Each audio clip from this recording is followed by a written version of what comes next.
It's still happy hour with John Gaskins. This round's on me.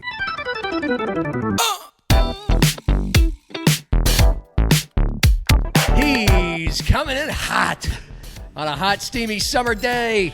Politics are heating up in Sioux Falls and South Dakota. It's time to go Lalley-gagging with Patrick Lalley, the OG of Sioux Falls and South Dakota political reporters. The knight in shining armor, our editor for Sioux Falls Live. We have a new mayor, I think. Maybe.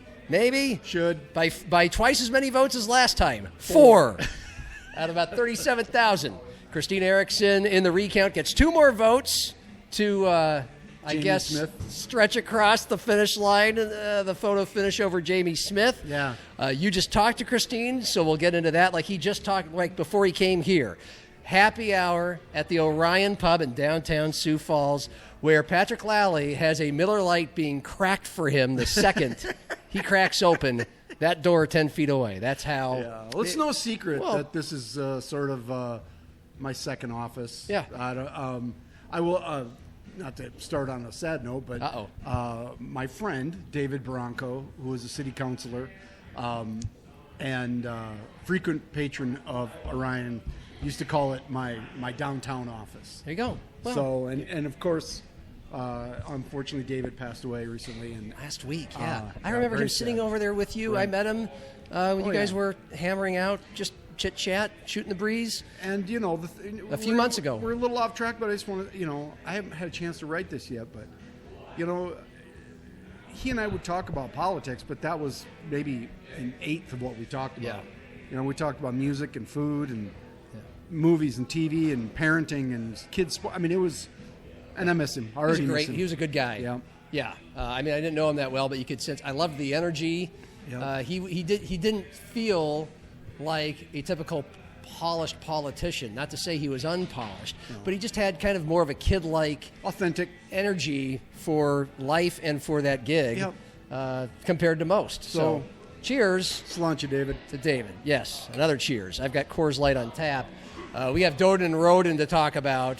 Not a surprise, Toby and Larry are upping the rhetoric. 2 pigs in the pen slinging mud at each other at this point. It's not going to get any better. When is the governor election? 28th? The 28th. So we're looking 2 weeks down the road. 2 weeks? 3. I think it's 3. Is It's it? only July. Wait. We're just like Today's, July no, 13th. tomorrow. I think it's 2 weeks from tomorrow. You're right. Okay.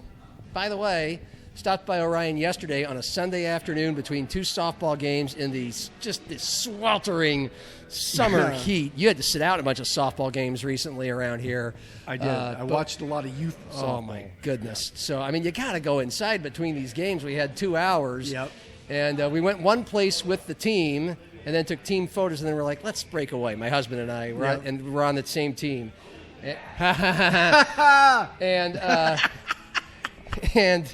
I always catch these before the rest of you do. Yeah, and we came down here to Orion, a perfect spot, grabbed a quick pizza, a Sonny's pizza, watched a little Twins, and just, you know, felt this is where you watch the world go by a little bit here. Yeah, so it really is. It's an oasis.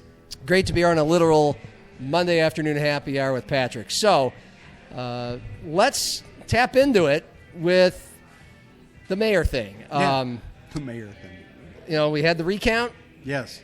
It's like the closest mayoral race ever, history of the world. And you really, this was according to my friends at the Dakota Scout. I think Joe Sneevy called it one of the closest, like, large vote races in the country. Like, you know, you get a small town, you know, you have 100 voters or whatever, but like 36,000 votes, and it comes down to 4. So it's pretty unusual.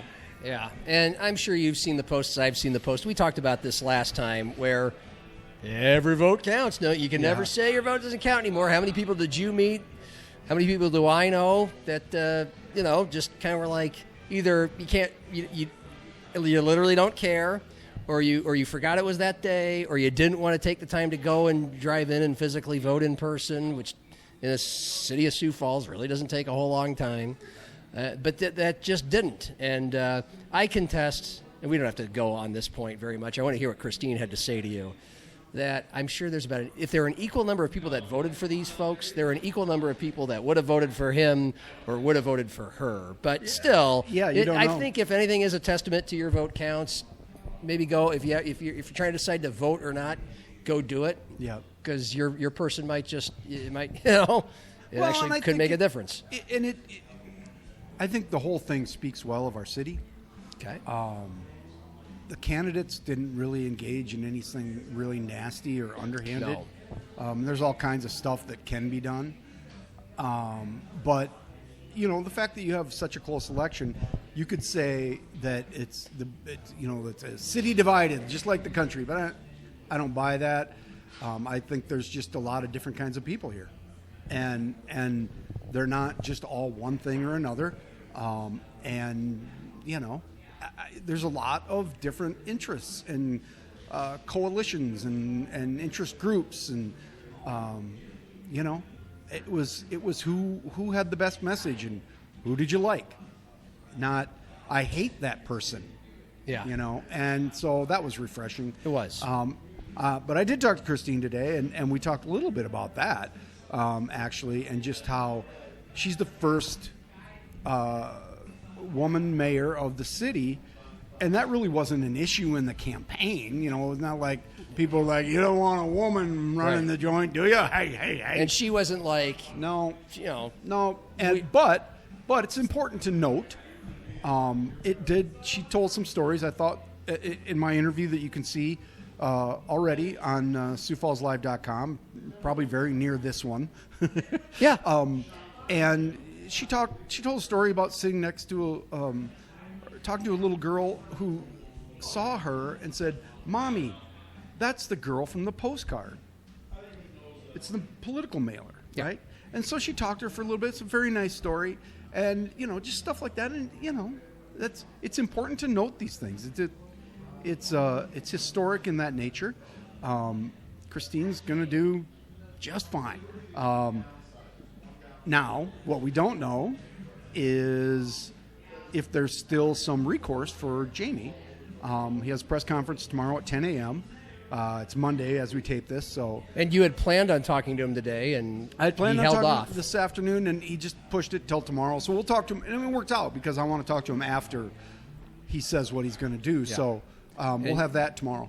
And your assumption, if not assertion, of what he's going to say tomorrow is what at the press conference?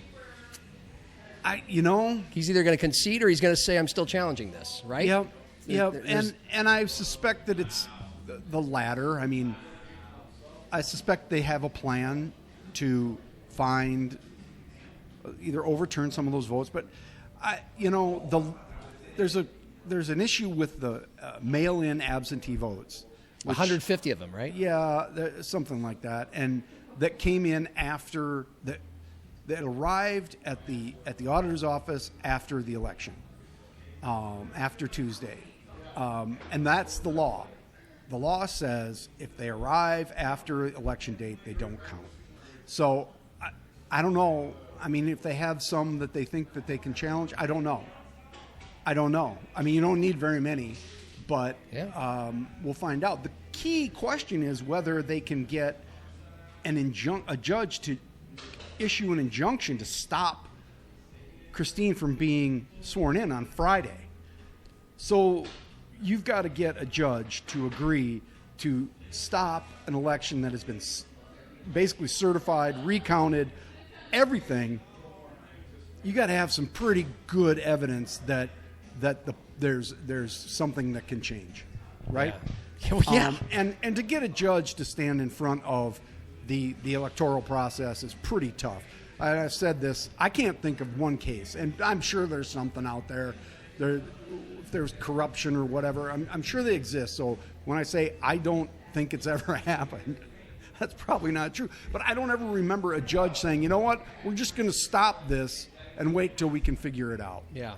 Okay. Even in the 2000 presidential election between George W. Bush and Al Gore, all that stuff that happened, George Bush was inaugurated on January 20th, the day he was supposed to be. Right. I mean, do we have any idea if Christine is not inaugurated on Friday and a judge does allow more of a challenge or a count of votes, like when the hell we are going to get a mayor and an inauguration? And when Paul TenHaken can finally, I'm sure he's packed up all his things already. Yeah, that's right. But can finally, ride off into the sunset because his tenure has already been extended by, a month? No, I mean, his tenure was extended by the legislature. Yeah. So everything's on schedule for Friday. Yeah. That would have been the day. Yeah. Because of the change in the law, which, as we know, was stupid. So he was extended against his will. I just can't see a judge saying, you just stick around and run the city, even though you're under no obligation to do so. Yeah. No legal obligation to do so. Okay. Right. All right. Any other big takeaways from your chat with Christine today, now that she's, probably, I think that's a good word, probably going to be the mayor on Friday? She announced her transition team this morning. A bunch of familiar faces and names. Matt Paulson, who's been a supporter of hers, is on there. He's the market beat guy. He's the market beat guy. He has a few bucks. He's got a few bucks. Mildly influential in the community. Alex Jensen, who's been involved with her campaign, is former city councilor. People like that. Jody Schwan, our friend Jody Schwan from Sioux Falls Business, who was the former chief of staff to Dave Munson. Caden Whitman, a Democratic representative from Sioux Falls Central District here. So it's that's notable. Yeah, there's a bunch of people on there. Now, of course, there's been a lot of discussion about partisan, how it shouldn't play a part in city elections, mayoral elections, but they were somewhat against Christine's will, most notably Toby Doeden, the Republican. Yeah, and I asked her about that today. Yep. Okay, but to recap, you go ahead and recap it. No. I mean, Toby, I think most people watching who are interested know this, but Toby really stuck his nose in the election and railed against a Republican and an independent who were mayoral candidates who did not make the final two-person runoff, who supported Jamie Smith, who is a Democrat, ran for governor as a Democrat against Kristi Noem in 2022, and Doeden, a very Trump-citing Republican, did a very Trump-like thing and just went full scorched earth on how dare a Republican like Greg Jameson, a very moderate Republican in relative terms, and an independent like Joe Batchelor, who's an independent, dare side with a Democrat, and Sioux Falls is going to turn into another Democrat-run hellhole like Minneapolis or Portland. I'm paraphrasing, but that's what it is. Oh, that's a pretty good paraphrase. And first of all, those cities are not hellholes. No, I was just in Minneapolis last week. I was just in San Francisco last weekend. Yeah. Do these places have some trouble spots? Yeah. Yes. Hey, anyway, we're leaping way off the rails in review. Yeah, we can talk about. But anyway, Toby, but this is the kind of message that Toby Doeden was sending, and you said last time this could have hurt Christine Erickson. I know it did. Anyway, you talked to her about that today, so let's get to that. Well, she just, she's not going to say yes. She's not going to say yes to that. Yeah, that guy messed me up. There's no way she's going to say that. Well, she did. But I said. Yeah. Sorry. I say. I understand that, but I know people that switched their votes or made their decision when he got involved. Right. They're like, now I'm not voting for her. I was thinking about it, but now I'm not going to do it. You do know some people. Oh yeah, Okay. I have more than one person tell me that. Well, I mean, look, maybe there are people who I don't know who said, well, if Toby's with her, I'm going to dump Jamie but I just don't believe that's true. she had significantly more votes. She was as the top vote getter in the first election than the number 2 Jamie Smith, and that gap literally closed 9 points to within 4 votes.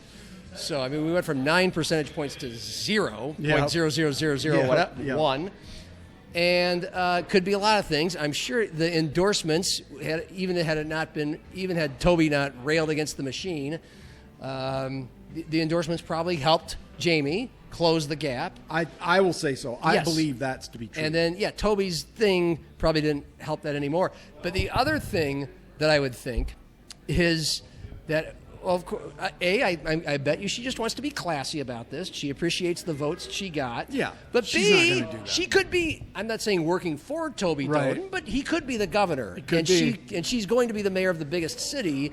And, well, you got to you have a good relationship, so she's minding her P's and Q's. At least one of those do you agree, people. Do you agree know, with that? Yeah. Yes, for sure. Okay. 100%. She's not going to say anything like that. Yeah.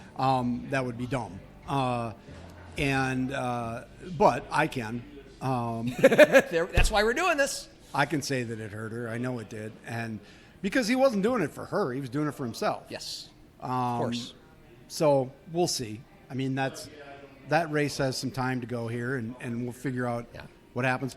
My interest in that is, I'm far more interested in city politics than I am state politics. Why is that? It's much more interesting. It's about actually solving problems. Yeah. Identifying problems, solving problems, instead of making up problems and then coming up with a solution that fits whatever thing you thought should happen. I mean, they're just creating problems in their own brains so that they can do things that they think I don't understand. This is what you think is going on in the governor race or any Congress race, Senate race, presidential race in America. Sure. But I'm talking about the South Dakota legislature and governor. Yeah. Specifically. Sure. But even on the national level, you're just making up problems. Identify the problem, identify the potential solutions, talk about the solutions, and pick one. What's an example? I'm playing dumb here, but I'm playing host, which is sometimes means playing dumb. What is an example of making up problems that you've been seeing in South on? Dakota? Property tax. Yes. That's kind of like I've talked about that. Yeah. Ad nauseum. Go read the coverage. SiouxFallsLive.com. And then on the national level, immigration is the best example to me.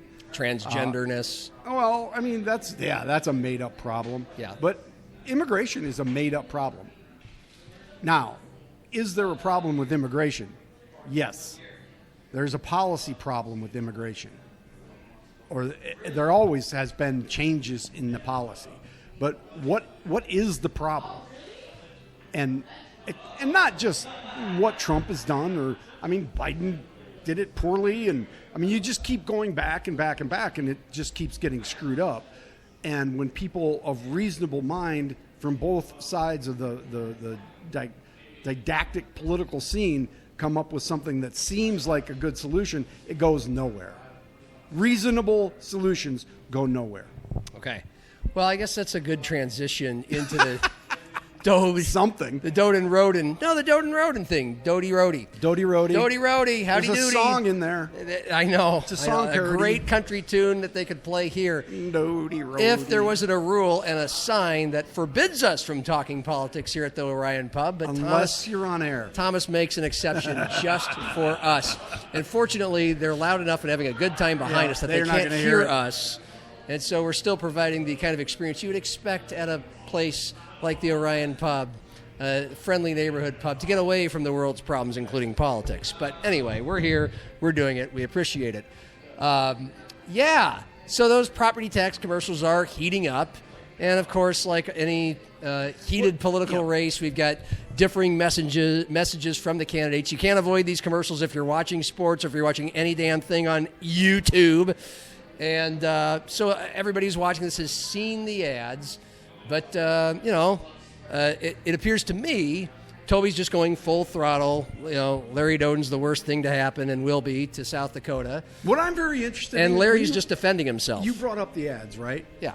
I'll be very interested to see how much money Larry's raised since the first round, because he didn't have much, but he needs a lot. That's crazy that the governor, the incumbent, didn't have much. Well, people didn't give him much of a chance, but he pulled it off. Yeah. He made it. And yeah. He's, going to need money to buy all these ads, and I suspect that he has many willing sources at this point. I'm playing dumb, playing host, playing Larry King here. Do you think those that were spending a lot of money on Dusty Johnson trying to get him elected are now pouring the money into Rhoden? Some of them. I would think so. Some of them. I would think none of that money's going to Toby Doeden. I think there are sources available to Larry that were not available to him before that will help him cover any gap of the self-funded Mr. Doeden. What about the votes? Like, do you think a lot of Dusty's votes are going to go to Larry? Yes. Have there been any recent No. polls? No. Okay. And I mean, they've done polling. Well, yeah. And let's believe their polling. Well, it depends on who you. If you're a legitimate political campaign run by professionals, you want the best, most honest polling you can get. We don't ever see that kind of polling. Sometimes they'll try and shoot us high, top level numbers to try and say, "Oh, we're doing great," but you never see Exactly. them say we're doing terrible. Yes. But what they really want are the crosstabs, and so that the sophistication of polling that candidates have is much more than what you will see more often from a media organization, because they're willing to spend the money to get it because it's very valuable information. Here's a fun, loaded question for you. Yes. The kind great journalists like you hate. But because you're a great journalist, you're going to give a fun answer. What does this race come down to? And I didn't even say the word issue. I could say, what issue does this come down to? I think we talked about this. But I could also mean, like, who's going to win? Like, what will make the difference? Go either way. I don't care. I said, I think after the first round of voting, I don't know what this is about. Like, what is this election about? And I think now it's become about. I think Larry has been able to take back the messaging, right? Which is, Toby Doeden's message was, they're all crooks, right? Yes. But I think Larry has been able to take back the message and make it into to reliability, steady hand, reliability. Yes. Trusted guy who's good on his word and his handshake. That's his message, and I think he's been effective at that. I do too. I agree. Ian Fury, who everybody, who in a lot of journalistic circles is not well liked. Good, because he was Kristi Noem's main PR person.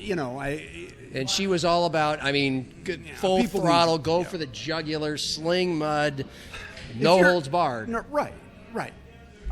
Ian is ostensibly Larry's campaign manager. I think that's his title. He's done a great job.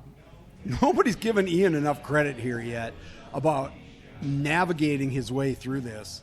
And if they come out on the other side, I will say that that was an exemplary piece of political campaign management. Yeah. Well, I am just an average Joe watching, being annoyed by commercials, but also still paying attention because I'm... By the way, I hope Ian watches this and sees how nice I am. I hope he remembers. Oh, have you... I have a... See, the thing is that if you're... Not that people didn't have a right to be mad at some point, blah, blah, blah, blah, blah, whatever. But my experience has been, as a reporter, that your relationships with these people in political campaigns are, they're very important. And if you're honest and you're fair, they are honest and they are fair. There's a way to do it. And I've had them go bad on me as well, but there's a way to do it that is productive for everybody in the long term. Okay. That's way inside stuff. Well, that's partly what people come to this for. They want to get the Patrick Lalley inside stuff. You got to be able to meet in places like this and have conversations that were outside the everything being recorded world. Yeah, I agree that these Larry Rhoden ads, and I think I saw some before the first election, the first primary, where obviously it was required to have a second primary election. Yes, I think the message is, and Cordell, I'm just going to use Cordell as a test here. Have you seen some of these Larry Rhoden ads here? Sure, you have. Okay. And Cordell's everyman. Cordell is an everyman. He's our younger. everyman. He's in his reality 20s. check. He's not a political junkie, but again, it's inevitable to come across these ads. Solid dude. I think Larry has been, Larry and Cordell. I think Larry has been painted as a solid dude. Yep. I think the cowboy hat works. You've already said it, but like the steady hand, the steady Eddie. If you're tired of the vitriol, not just from Trump, but from anybody in politics these days, but let's face it, Toby is squarely looking you in the eyes and saying, if you love Trump, you get a load of me here in South Dakota. Yeah. Okay, there's no doubt about that. Larry's doing an effective job of going. I'm steady Eddie over here. I've lived in this state. I've done everyman jobs. I'm just a rancher, and he's not acting like I'm just some old dumb guy. But I'm just a guy who likes to weld. I'm a guy who likes to weld, but I've been around here. I know how state politics work, and you can trust me. Yep. Would you agree that that's the message, and has it resonated? Would you agree that that's the message? I would agree that's the message. Okay. Yeah, he's not going to speak if it's resonated. I went too far by asking if it's resonated. I think if his goal is to differentiate himself from Toby Doeden and Toby Doeden's style and Toby Doeden's resume, also, you have to remember who the it's audience. been effective. You have to remember who the audience is here. Go ahead, you tell me. Republicans. Yes. Republicans who will go and vote in late July. Do you think this is okay? Then I'll ask this: do you think this will be about this very thing? And again, there's a Democrat. Dan Allers. Dan Allers. Waiting in the wings. We're going to have a general election, and you never know. There have been plenty of amazing upsets, just like in sports, in politics. We should, at least mention there's a Democratic candidate waiting in the wings, and whoever wins this is not automatically governor of South Dakota. But having said that, straight face. Just whoever wins this between these two Republicans. Do you think that's somewhat of a referendum on the upcoming national midterms? B. No. You know what I'm getting at? No, I do. Or is South but Dakota no. such a unique state? Because to me, it's kind of feeling like, are you a never Trump or not a Trump anymore, or are you very like Trump? You mean Trump? The primary? When it comes to Doeden versus Rhoden. No. Because Rhoden feels like either never Trumpers or not any longer Trumper Republicans. And you might be onto something a little bit there, And Doeden feels very much like full speed ahead Trump, which, the polls, his poll numbers are really low, right? And a lot of people are expecting a big midterm election away from Trump, right? But, it's a few months away. So does it feel like the results, or is South Dakota such a unique place that that's not exactly going to be a reflection of the nation? I don't think so. What will it say about South Dakota if Larry wins or Toby does? South Dakota Republicans. I'll be very interested to see how many of them vote. Okay. Do you think it'll be a low number or a high number? I'm expecting a pretty low turnout. That's insane. Do you think that's because a lot of Republicans are going to be okay with whoever it is? No, I think it's because it's in the late July, and we've never done it before. There have been a lot of elections already, Cordell says. We've been just one election after another. Yeah. And so I'll be interested to see who votes. A lot of people will be on vacation. You can early vote and all that, but I don't know. I'm not going to predict who will win. Okay. But I think Larry has done well for himself since the first round, establishing who he is and why a Republican would want to vote for him. Okay. I don't believe that in the end you can win an election without some sort of detail or presenting an understanding of the issues facing the state. Do you think there's been a lack of detail and a lack of understanding of the issues from Toby? Yeah. 100%. Rhetorical question. Okay. It's now. Will that? I don't think that works. But I've been wrong before. Yeah. I picked Dusty to win without a runoff. So there you go. Well, what I do was I going to know? ask you who you're picking to win. Do you have a pick? I'm not. Okay. I'm not. I can't. Oh, okay. I just can't make a gonna prediction. be I've got Herbst. nothing to base it on. And clearly, everything that I believed about electoral politics has been upset Okay. by the culture. Here's another question that made me think of you, and in doing this for probably our last show, Lalley-Gagging, before the election. By the way, you call it Lalley-gagging, kind of confuses it with Lalley cooler, which everybody already thinks I have something. Not everybody. Well, you're cooler than Lalley cooler. It was a hoot.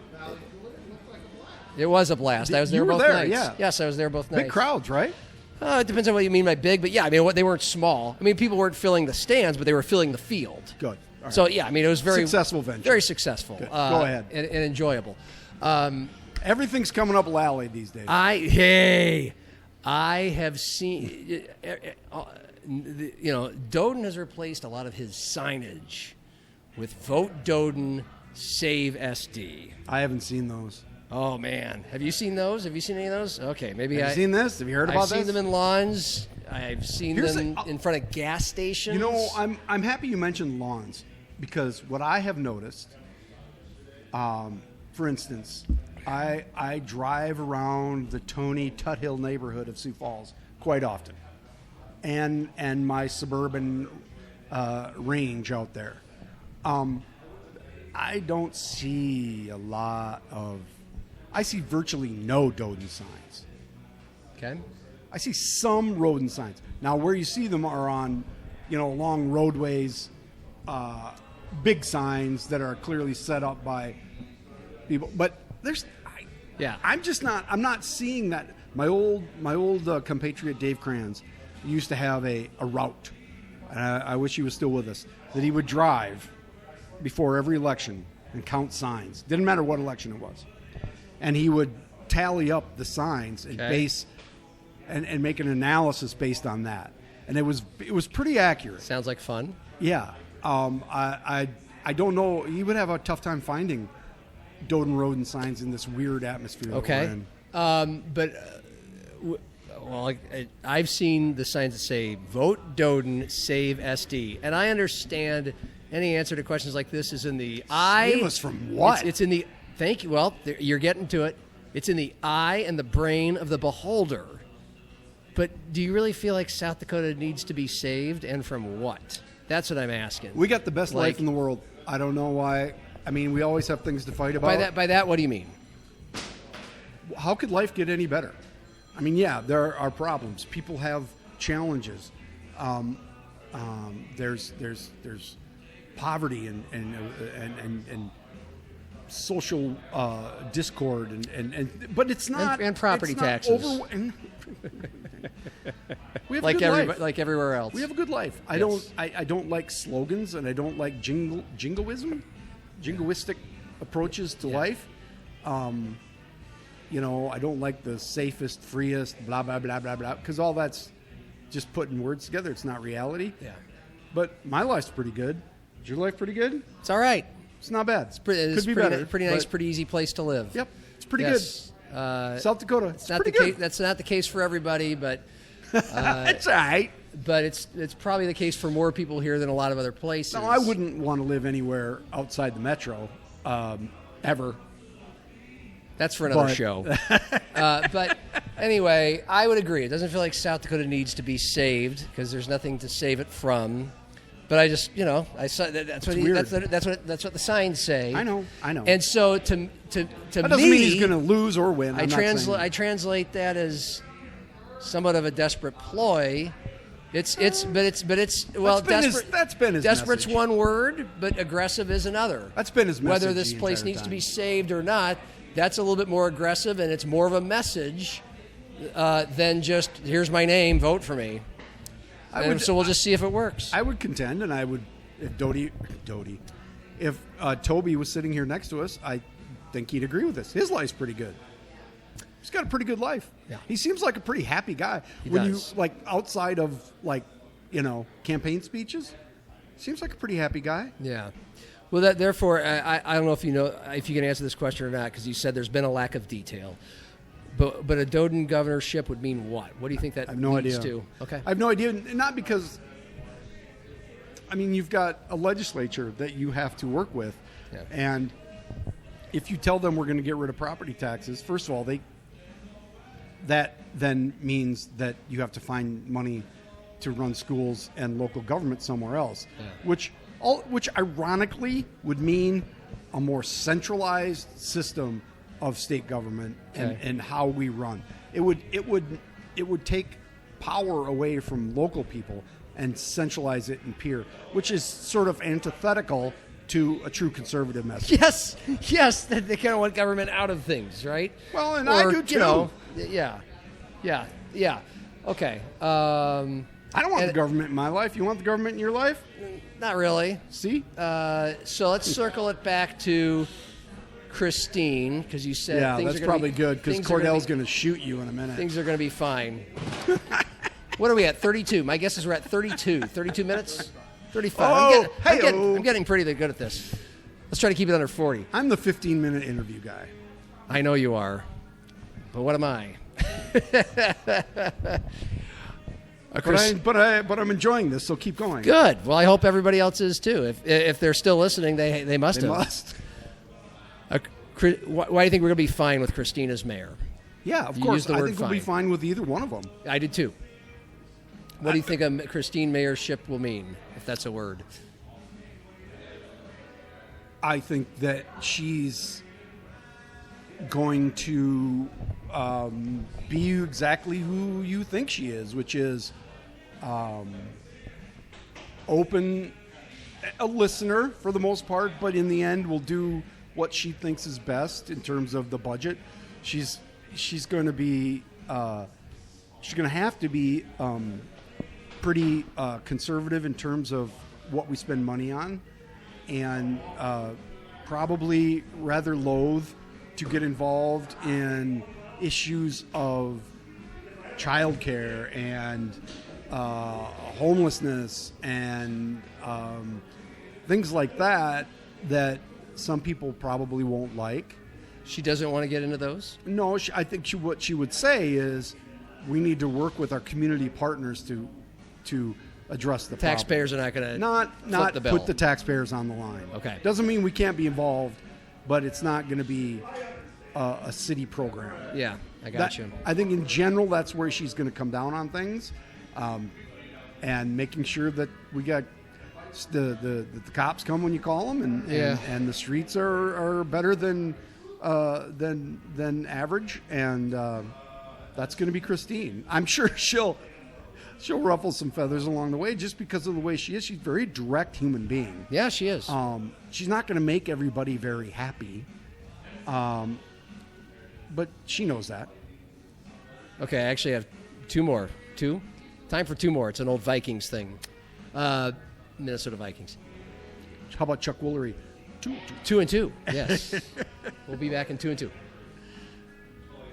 Paul TenHaken, the current mayor, finally, probably done officially on Friday.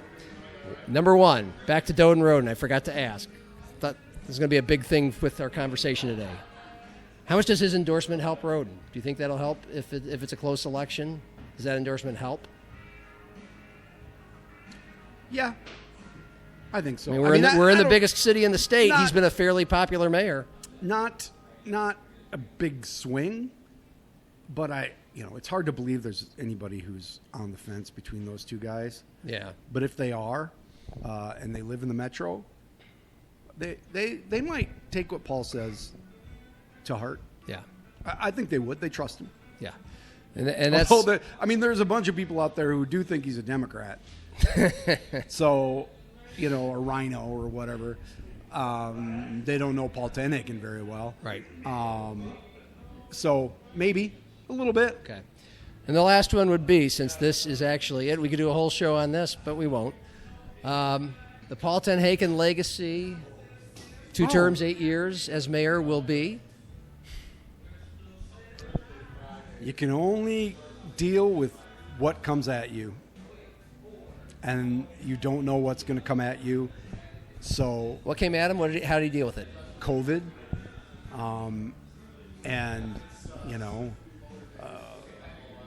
property tax caps, and he made mistakes. Clearly, the whole thing with the Delbridge was a mistake, not in terms of getting rid of it, because good riddance. But how that was a teaching moment for public relations, and the whole thing with the mural, I think, was a misstep on his part. I think really? The parking garage mural? Yeah, I just think he would have been fine not saying anything. But that's me. I think it looks. I don't remember what he said, but I like looking at that. To be honest, that's a big deal, whether it's the biggest of deals or not.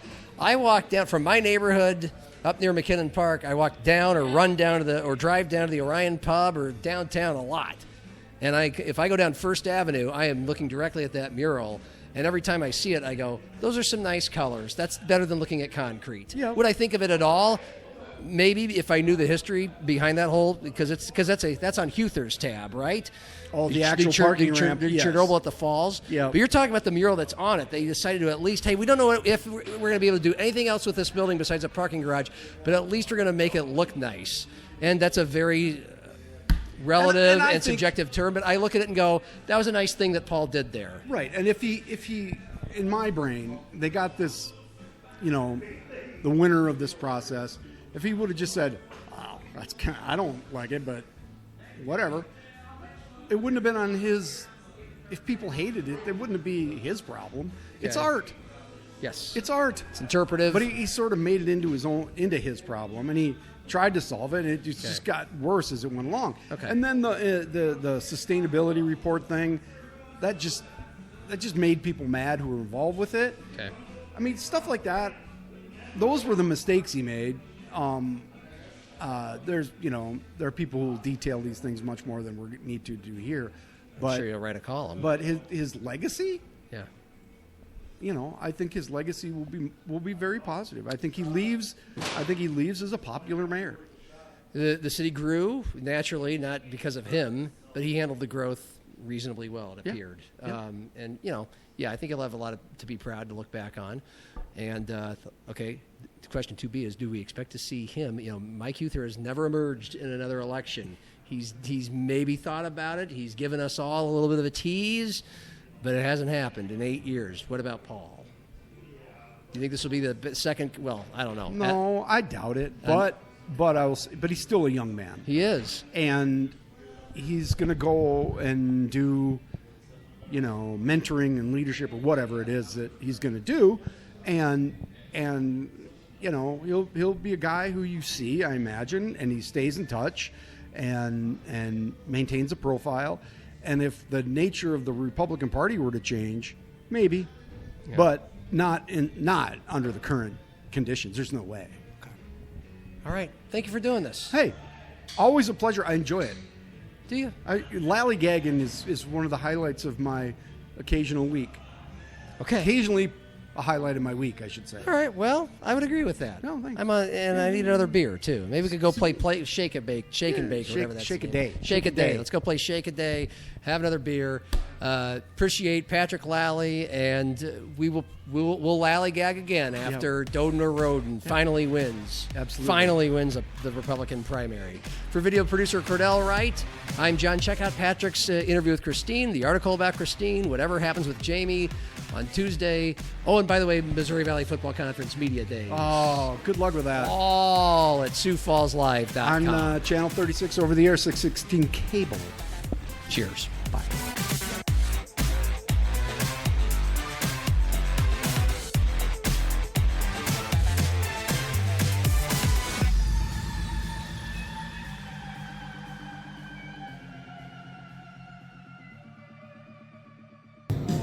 You need anything else, John? No, I think I'm good, Greg. I think I'm going to tap out. All right. Have a good night.